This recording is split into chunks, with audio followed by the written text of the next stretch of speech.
ಇತ್ತೀಚಿನ ಸಂಚಿಕೆಗಳನ್ನು ಜಾಹೀರಾತಿನ ಕಿರಿಕಿರಿ ಇಲ್ಲದೆ ನೋಡಿ.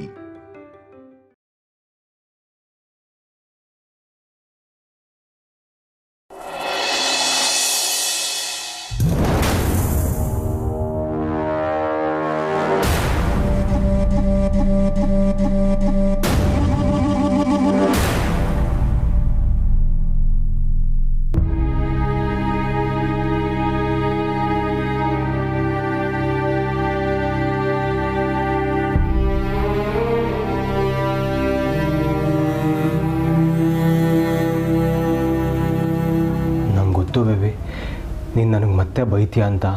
ಆದರೆ ನೀನು ಹಸುಕೊಂಡಿದ್ರೆ ನಾನು ಹೇಗೆ ನೋಡ್ಕೊಂಡು ಸುಮ್ಮನೆ ಇರಲಿ ಹೇಳು? ಸ್ವಲ್ಪ ಊಟ ಮಾಡು ಬೇಬಿ, ಪ್ಲೀಸ್.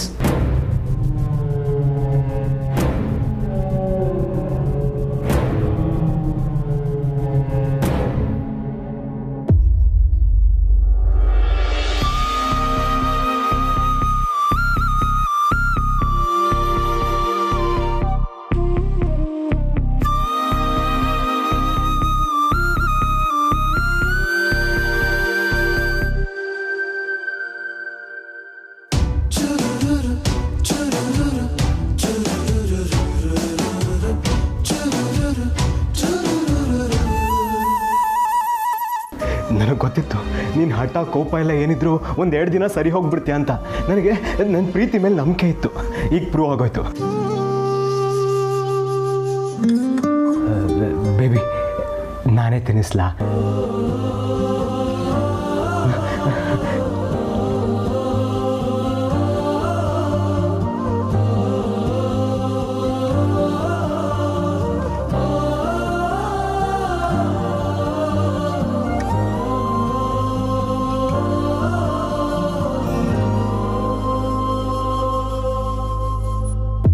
ಖುಷಿ ಪಡು ಬಾಲ, ತಿನ್ಸು, ಚೆನ್ನಾಗಿ ತಿನ್ಸು. ಆದರೆ ಇದೇ ನಿನ್ನ ಮನೇಲಿ ಕೊನೆಯ ಊಟ.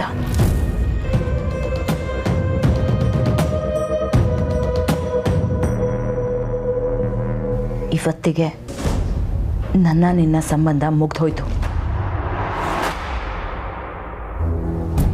ಇವ್ನು ನನ್ನನ್ನು ಶ್ರೀಮಂತ ಅಂತ ಹೇಳಿ ಯಾಮರ್ಸ್ತಾ ನಿಜ. ಆದರೆ ಅವಾಗೆಲ್ಲ ಖರ್ಚು ಮಾಡೋಕ್ಕೆ ಇವನ ಹತ್ರ ಅಷ್ಟೊಂದು ದುಡ್ಡು ಎಲ್ಲಿಂದ ಬರ್ತಾಯಿತ್ತು? ಅದ್ರ ಬಗ್ಗೆ ತಿಳ್ಕೊಬೇಕು. ಈಗಲೇ ಕೇಳಲ್ಲ? ಬೇಡ, ಈಗಲೇ ಕೇಳಿದ್ರೆ ಸರಿಯಾಗಲ್ಲ. ಅಷ್ಟಕ್ಕೂ ಅವನಿಗೆ ಎಲ್ಲಿಂದ ದುಡ್ಡು ಬಂದರೆ ನನಗೇನು? ಇನ್ನು ಮುಂದೆ ಹೇಗಿದ್ರೂ ಇವ್ನು ನನ್ನ ಜೀವನದಲ್ಲಿ ಇರಲ್ಲ.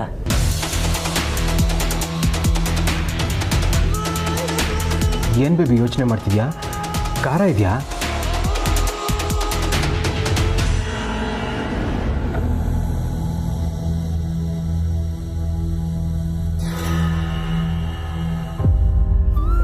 ಅಂತೂ ಇಂತೂ ನನ್ನ ಬೇಬಿ ಕೋಪನೂ ಕರಗ್ತು. ಇನ್ಮೇಲೆ ನಾವಿಬ್ಬರು ಸುಖವಾಗಿ ಸಂಸಾರ ಮಾಡಿಕೊಂಡು ಇಲ್ಲೇ ಇದ್ಬಿಡ್ಬೋದು.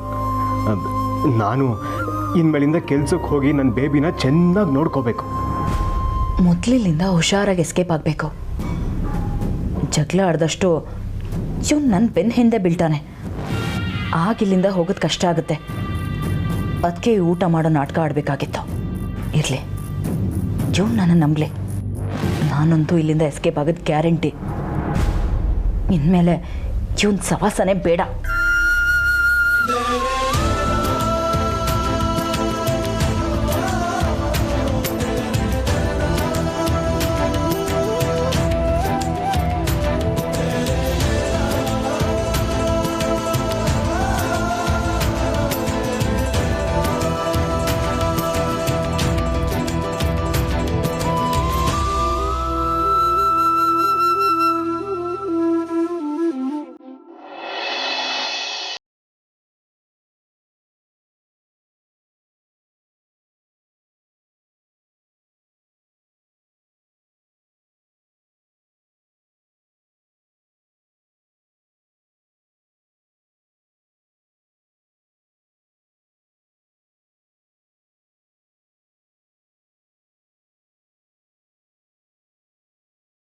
ಮನಸ್ಫೂರ್ತಿಯಾಗಿ ನನ್ನ ಒಪ್ಕೋತಾಳೆ. ಎಸ್, ನನ್ನ ಬೇಬಿ ಏನು ಕೆಟ್ಟೋಳಲ್ಲ. ದುಡ್ಡಿನ ಆಸೆ ಹೊಂದಿದೆ ಅನ್ನೋದು ಬಿಟ್ರೆ ಅವಳು ತುಂಬ ಒಳ್ಳೆ ಹುಡುಗಿ. ನಾನು ಹೇಳಿರೋ ಸುಳ್ಳಿನ ಕ್ಷಮಿಸಿ ನನ್ನ ಮತ್ತೆ ಮೊದಲಿನ ಥರನೇ ಪ್ರೀತಿ ಮಾಡ್ತಾಳೆ. ಪಾಪ ಶ್ರೀಮಂತಿಗೆ ಜೀವನ ನಡೆಸಬೇಕು ಅಂತ ಆಸೆ ಪಟ್ಲು, ಅದಾಗಲಿಲ್ಲ. ಇನ್ಮೇಲಿಂದ ಜೀವನ ಬಂದು ಹಾಕಿ ತಗೊಳ್ಳೋದನ್ನ ಕಲ್ತ್ಕೋತಾಳೆ. ಪ್ರೀತಿ ದುಡ್ಡಿಗಿಂತ ಮುಖ್ಯ ಅನ್ನೋದು ಅವಳಿಗೆ ಗೊತ್ತಾಗೇ ಆಗುತ್ತೆ.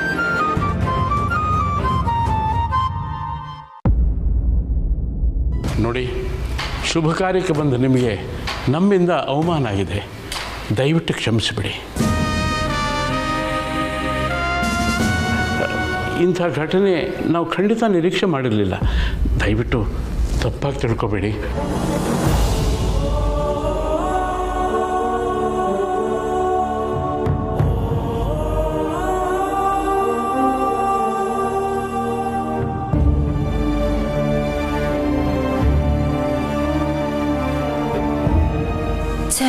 ರಾಯರು ಎಲ್ಲರ ಮುಂದೆನೂ ಕ್ಷಮೆ ಕೇಳೋ ಥರ ಆಯಿತು.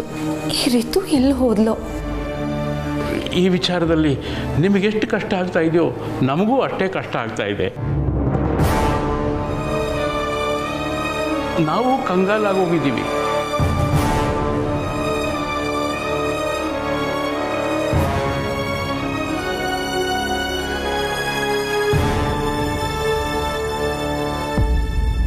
ಏಯ್, ಲೈನ್ ಸಿಗ್ತಾ? ಇಲ್ಲ ಚಿಕ್ಕಪ್ಪ, ಫೋನ್ ಸ್ವಿಚ್ ಆಫ್ ಅಂತ ಬರ್ತಿದೆ.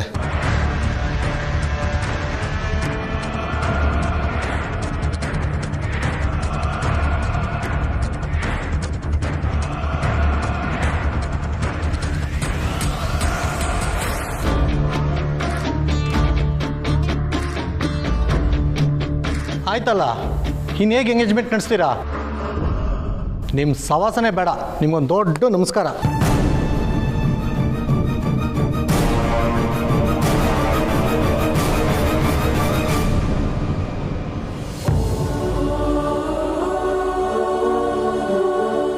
ಈಗ ನಿಮ್ಗೆಲ್ಲರಿಗೂ ಸಮಾಧಾನ ಆಯಿತಾ? ಕೋಟೆ ಮನೆ ಮಾನ ಮರ್ಯಾದೆ ಎಲ್ಲ ಮಣ್ಣು ಪಾಲಾಗೋಯ್ತು.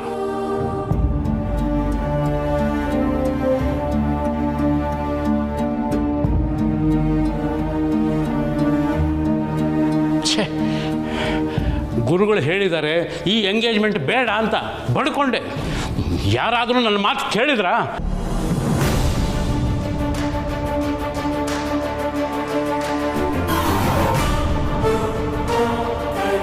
ದೈವ ನಿಯಮನ ತಪ್ಪಿಸೋದಕ್ಕೆ ಯಾರಿಂದಲೂ ಸಾಧ್ಯವಿಲ್ಲ.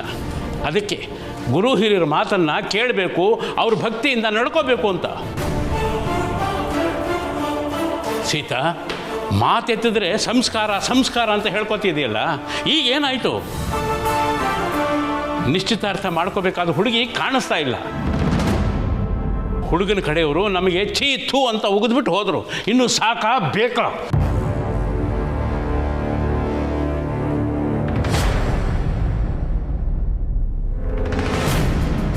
ರೀ, ತಪ್ಪಾಗಿದೆ, ಒಪ್ಕೋತೀನಿ. ಅದಕ್ಕೆ ನೀವು ಇಷ್ಟೊಂದು ಕೋಪ ಮಾಡ್ಕೊಳ್ಳೋದಾ? ಸ್ವಲ್ಪ ಸಮಾಧಾನವಾಗಿರಿ. ಇನ್ನೆಲ್ಲೇ ಸಮಾಧಾನ, ಇನ್ನೆಲ್ಲಿ ಸಮಾಧಾನ? ಇಷ್ಟು ದಿವಸ ಕಾಪಾಡ್ಕೊಂಡು ಬಂದಿದ್ದ ನಮ್ಮ ಮನೆತನದ ಗೌರವ ಎಲ್ಲ ಮಣ್ಣು ಪಾಲಾಗೋಯ್ತು. ಅದನ್ನ ಇವಳ ಹತ್ರ ಕೇಳೋಣ.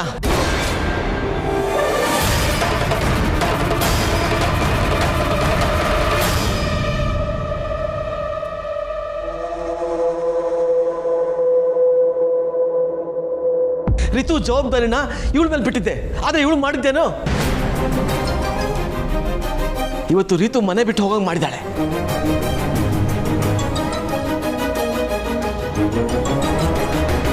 ಅಲ್ಲ ಚಿಕ್ಕಮಾವ, ನಾನು ಮಾತಾಡಬೇಡ. ಮನೆಯಲ್ಲಿ ಇಷ್ಟೆಲ್ಲ ರಾಧ ಅಂತ ಆಗಿದ್ದು ಗೊತ್ತಿದ್ದು ಕೂಡ ನೀನು ಯಾಕೆ ಅವ್ರ ಜೊತೆ ಇರಲಿಲ್ಲ? ಏಯ್, ನಾನು ಹೇಳಿದ್ದೆ ತಾನೇ ನಿನಗೆ, ರಿತು ಜವಾಬ್ದಾರಿ ನಿಂದು ಅಂತ. ನಿನ್ನ ಬುದ್ಧಿ ಎಲ್ಲಿ ಹೋಗಿತ್ತು? ಲಕ್ಷ್ಮಣ, ಮೊದಲು ಅವ್ರ ಮೇಲೆ ಕೂಗಾಡೋದನ್ನು ನಿಲ್ಲಿಸು. ಇಷ್ಟ ಇಲ್ದಿರೋ ಎಂಗೇಜ್ಮೆಂಟ್ ಮಾಡೋದಕ್ಕೆ ಹೊರಟಿರೋನು ನೀನು. ನಿನ್ನ ಬುದ್ಧಿಗೆ ಏನಾಗಿತ್ತು?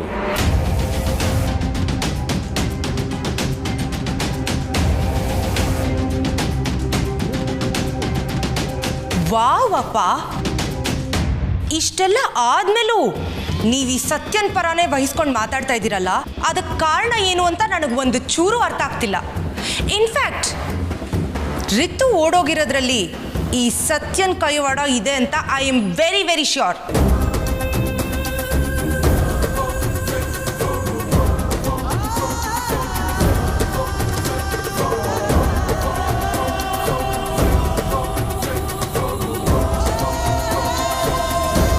ಯಾಕಂದ್ರೆ ರಿತು ಪ್ರೀತಿಸ್ತಾ ಇದ್ದದ್ದು ರಾಕೇಶ್ನ. ರಾಕೇಶು ಈ ಸತ್ಯನ್ ತಮ್ಮ.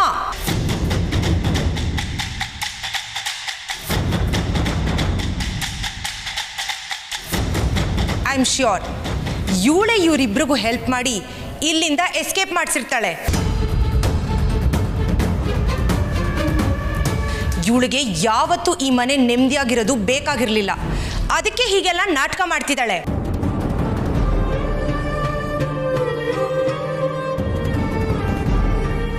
ಎಲ್ರ ಮುಂದೆ ರಿತು ಓಡೋದ್ರೆ ಈ ಮನೆ ಮರ್ಯಾದೆ ಬೀದಿಗೆ ಬರತ್ತೆ ಅಂತ ಇವಳಿಗೆ ಚೆನ್ನಾಗಿ ಗೊತ್ತು. ಅದಕ್ಕೆ ಹೀಗೆಲ್ಲ ಮಾಡಿದಾಳೆ.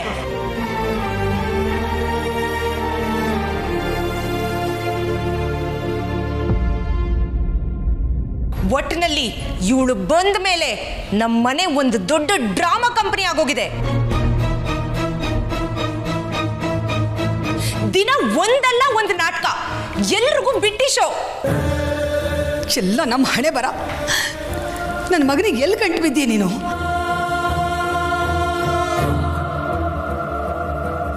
ನಮ್ಮ ಮನೆಗೆ ಬೆಂಕಿ ಹಚ್ಚಿ ಉರಿಸ್ತಾ ಇದೆಯಾ? ದೇವ್ರ ಮೆಚ್ತಾನ ನಿನ್ನನ್ನು?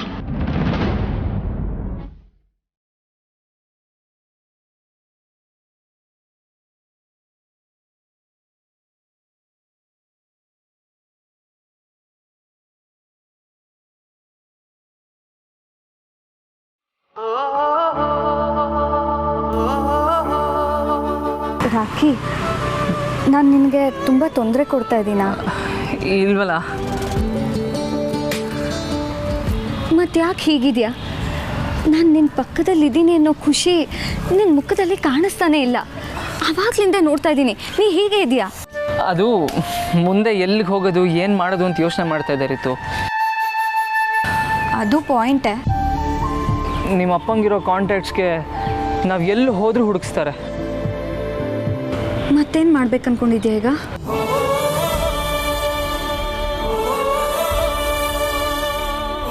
ಬಾ ಹೇಳ್ತೀನಿ. ಎಲ್ಲಿಗೆ? ನೀನು ಬಾ. ಅಲ್ಲ ಬಾ. ಏನತ್ತೆ ಇದು? ಏನಾಗಿದೆ ಅವಳಿಗೆ? ಅವಳಿಗೆ ಯಾಕೆ ಬುದ್ಧಿ ಬರ್ತಾ ಇಲ್ಲ ಹೇಳಿ? ಬಾಲ ಅಷ್ಟು ಕ್ಷಮೆ ಕೇಳ್ತಿದ್ದಾನೆ, ಒಪ್ಕೋತಾನೆ ಇಲ್ವಲ್ಲ ಇವಳು? ತುಂಬ ಯೋಚನೆ ಮಾಡಬೇಡ, ನಿಧಾನಕ್ಕೆ ಎಲ್ಲ ಸರಿ ಹೋಗುತ್ತೆ. ಆ ಹುಡುಗ ಇವಳನ್ನು ಸರಿ ದಾರಿಗೆ ತರ್ತಾನೆ ಅಂತ ನನ್ನ ಮನಸ್ಸು ಹೇಳ್ತಾ ಇದೆ ಕಣೆ. ನನಗಂತೂ ಒಂದು ಅರ್ಥ ಆಗ್ತಾ ಇಲ್ಲ. ಈ ದಿವ್ಯ ನೆನೆಸ್ಕೊಂಡ್ರೆ ತಲೆ ಚಿಟ್ಟು ಹಿಡ್ದು ಹೋಗ್ತಿದ್ದೆ ನನಗೆ. ಜಾನಕಿ, ಅವರಿಬ್ಬರು ಗಂಡ ಹೆಂಡ್ತಿರು ಕಣೆ. 2 ದಿನ ಹೋದರೆ ತಾನಾಗೆ ಸರಿ ಹೋಗುತ್ತೆ. ಅವ್ರು ಏನಾದರೂ ಮಾಡ್ಕೊಳ್ಳಿಮ್ಮ, ಅವ್ರ ಸುದ್ದಿಗೆ ಹೋಗೋದೇ ಬೇಡ. ತಾನಾಗೆ ಸರಿ ಹೋಗುತ್ತೆ, ಸುಮ್ಮನೆ ಇರು. ನಾವು ಊರಿಗೆ ಹೊರಟ್ಬಿಡೋಣ. ಸರಿ ಅತ್ತೆ, ನಾವು ಬಂದು 2 ದಿನ ಆಯಿತು. ಮನೆ ಕಡೆ ಏನಾಗಿದೆಯೋ ಏನೋ, ಹೊರಟು ಬಿಡೋಣ. ದಿವ್ಯಾ, ದಿವ್ಯಾ,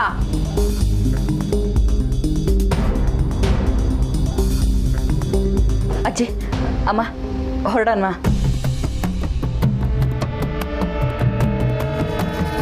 ಹೊರಡೋದ? ಎಲ್ಲಿಗೆ? ಮನೆಗೆ, ನಮ್ಮ ಮನೆಗೆ, ಬೆಂಗಳೂರಿಗೆ.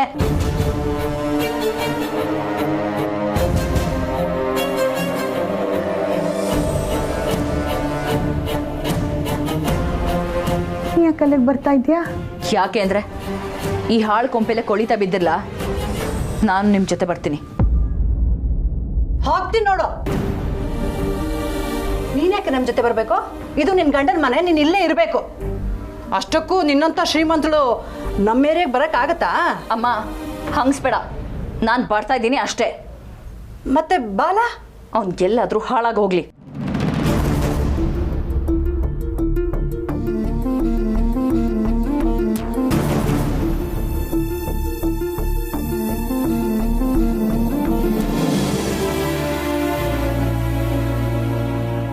ಬರಲಿ ಬಿಡು.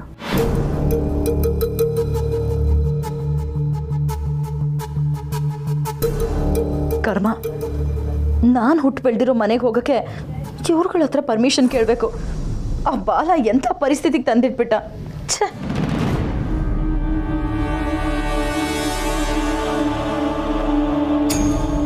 ಅಜ್ಜಿ, ಅತ್ತೆ, ಅಜ್ಜಿ, ಅಜ್ಜಿ, ಅತ್ತೆ, ಅಜ್ಜಿ, ಎಲ್ಲೋದ್ರಿ ಇವರೆಲ್ಲ?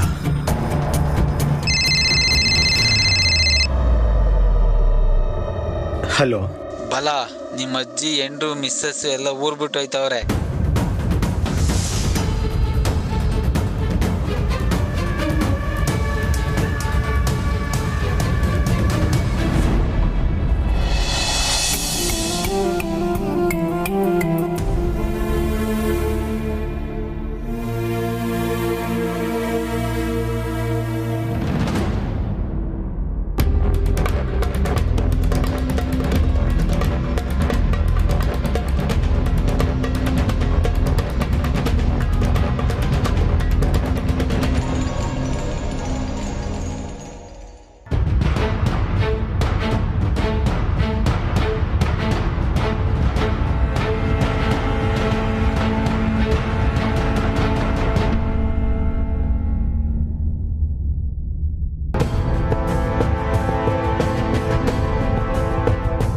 ಅಂದ್ರೆ ದಿವ್ಯಾ ನಾನು ಬಿಟ್ಟು ಹೋಗ್ತಾ ಇದ್ದಾಳ?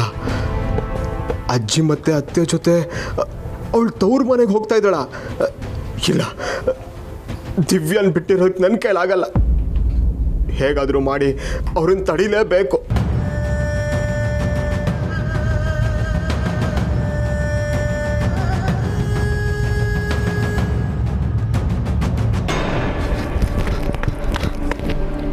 ಬೇಬಿ, ನನ್ ಬಿಟ್ಟು ಹೋಗ್ತಾ ಇದೆಯಾ? ಬೇಬಿ, ನಮ್ಮೂರನ್ನ ಬಿಟ್ಟು ಹೋಗ್ತಾ ಇದೆಯಾ? ಇನ್ನೊಂದ್ಸಲ ಬೇಬಿ ಗೀಬಿ ಅಂದರೆ ನಾನು ಏನು ಮಾಡ್ತೀನೋ ನನಗೆ ಗೊತ್ತಿಲ್ಲ. ಸುಮ್ಮನೆ ಹೋಗ್ತಾ ಇರೋ. ನನಗೆ ಗೊತ್ತು ಬೇಬಿ, ನನ್ನಿಂದ ತಪ್ಪಾಗಿದೆ. ಆದರೆ ಒಂದೇ ಒಂದ್ಸರಿ ನನಗೆ ಕ್ಷಮಿಸ್ಬಿಡು.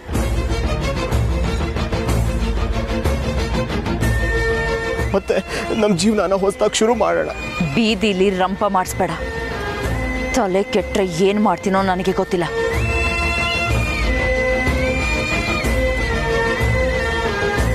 ಪ್ಲೀಸ್ ದಿವ್ಯಾ, ನಾನಿಷ್ಟೆಲ್ಲ ಮಾಡಿದ್ದು ನಿನಗೋಸ್ಕರ, ನಮ್ಮ ಪ್ರೀತಿಗೋಸ್ಕರ. ಈಗ ನೀನೇ ಬಿಟ್ಟು ಹೋದ್ರೆ ನಾನು ಎಲ್ಲಿಗೆ ಹೋಗ್ಲಿ? ಎಲ್ಲಾದ್ರೂ ಹಾಳಾಗಿ ಹೋಗು. ನನ್ನೇನು ಕೇಳ್ತೀಯ?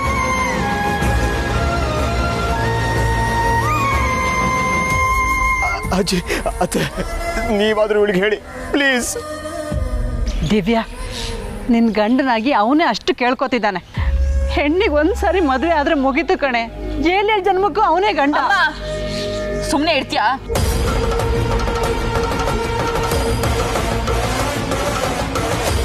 ಒಂದ್ ಜನ್ಮಕ್ಕೆ ಸಾಕಾಗಿ ಹೋಗಿದೆ, ಇನ್ನು 7 ಜನ್ಮ ಅಂತೆ.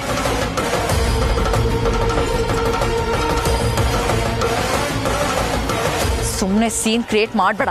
ಹೋಗ್ತಾ ಇರೋ.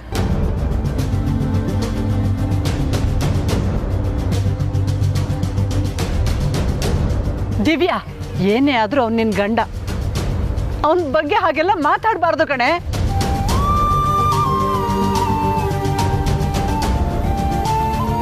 ಅವನ್ ಯಾಕೆ ಹಾಗೆ ಮಾಡ್ದಂತ ಹೇಳ್ದೆ ತಾನೆ?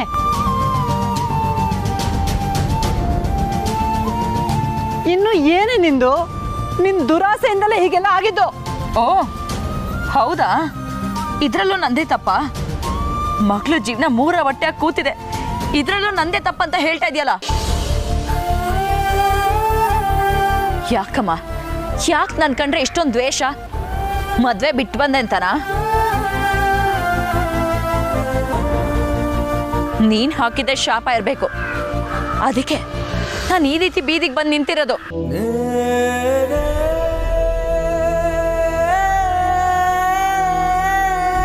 ಕೋಟ್ಯಾಧೀಶ್ವರ ಅಂತ ಮದ್ವೆ ಆಗಿದೆ ಈ ನನ್ನ ಮಗ, ದೊಡ್ಡ ಚಿಲ್ಡ್ರೆ ನನ್ನ ಮಗ. ಇವಾಗ್ಲಾದ್ರೂ ನಿಂಗೆ ಸಮಾಧಾನ ಆಯ್ತಾ? ನಾನು ಮಾಡಿದ ತಪ್ಪಿಗೆ ಆ ದೇವ್ರೇ ಶಿಕ್ಷೆ ಕೊಟ್ಟ ಅಂತ ಅನ್ಸ್ತಾ ಇದೆಯಾ? ದಿವ್ಯಾ, ಬಾಯಿಗೆ ಬಂದಾಗೆಲ್ಲ ಮಾತಾಡಬೇಡ ಕಣೆ. ಯಾವುದೇ ತಾಯಿ ತನ್ನ ಮಗಳಿಗೆ ಕೆಟ್ಟದಾಗಲಿ ಅಂತ ಬಯಸಲ್ಲ, ತಿಳ್ಕೊ. ಜಾನ್ಕೆ ಹೇಳ್ತಾ ಇರೋದು ಹೀಗೆ ಹುಚ್ಚುಚ್ಚಾಗಿ ಆಡಬೇಡ ಅಂತ. ವಾಸ್ತವ ಏನು ಅಂತ ತಿಳ್ಕೊಂಡು ಅರ್ಥ ಮಾಡಿಕೊಂಡು ಜೀವನ ಮಾಡು. ಇವಾಗೇನು ನಿಮ್ಮ ಮನೆಗೂ ಬರಬಾರ್ದಾ? ಅದನ್ನ ನೇರವಾಗಿ ಹೇಳ್ಬೇಡಿ, ಬೇಕಿದ್ರೆ ಹಾಳ್ ಬಾವಿಗೆ ಬಿದ್ದು ಸಾಯ್ತೀನಿ.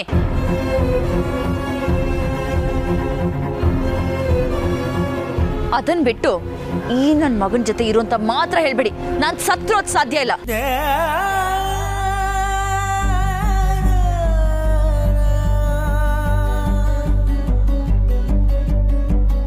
ಪ್ಲೀಸ್ ದಿವ್ಯಾ, ಹಾಗೆಲ್ಲ ಹೇಳ್ಬೇಡ. ಎಷ್ಟ್ ಸಲನ ಹೇಳ್ಬೇಕು ನಿನಗೆ? ಹೋಗೋ, ಹೋಗ್ತಾ ಇರೋ. ಇಲ್ಲ ದಿವ್ಯಾ, ನಾನು ಹೋಗಲ್ಲ.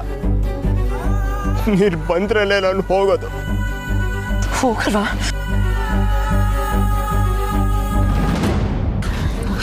ನೀನ್ ಇಲ್ಲಿಂದ ಹೋಗಿಲ್ಲ ಅಂದ್ರೆ ಏನ್ ಮಾಡ್ತಾ ಇದ್ಯಾ?